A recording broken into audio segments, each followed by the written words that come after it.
is released, that would be a very good chance for us to do the festival afterwards, because with that orchestral project, you could easily fill 2 or 3 nights. Can you tell more about the project? What will it sound like? What can the fans expect?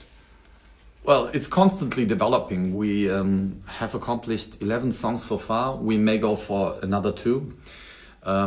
It is pretty much what you would expect Blind Guardian to do on an orchestral level. What you're listening to are the typical traditional Blind Guardian trademarks, but more or less played by the orchestra, and I do some atmospheric inspired vocals.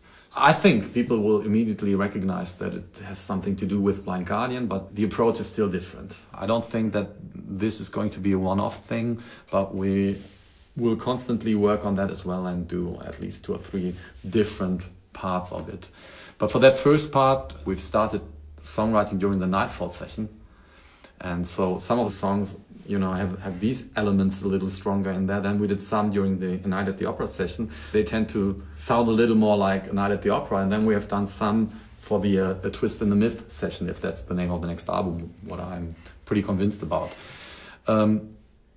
So the variety of songs is even bigger than on a regular Blind Guardian album. Your first demo tape was, I think, recorded 20 years ago now.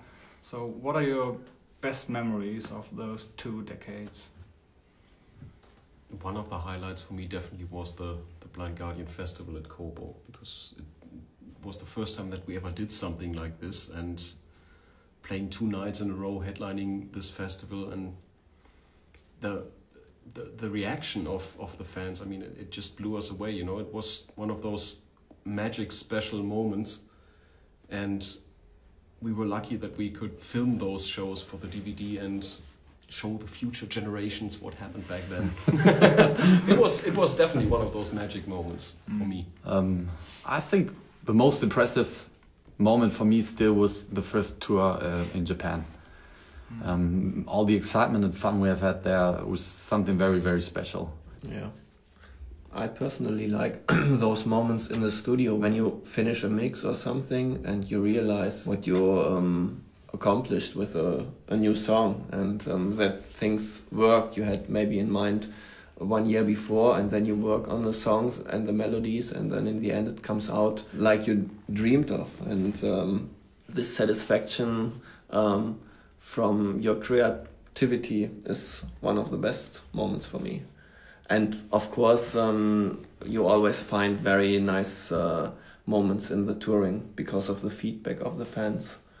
But I guess this is, yeah, pretty much for everybody. The tour moments are just fantastic. Yep. Are there any dreams you still have concerning the band? Anything you want to achieve someday? To become better one day.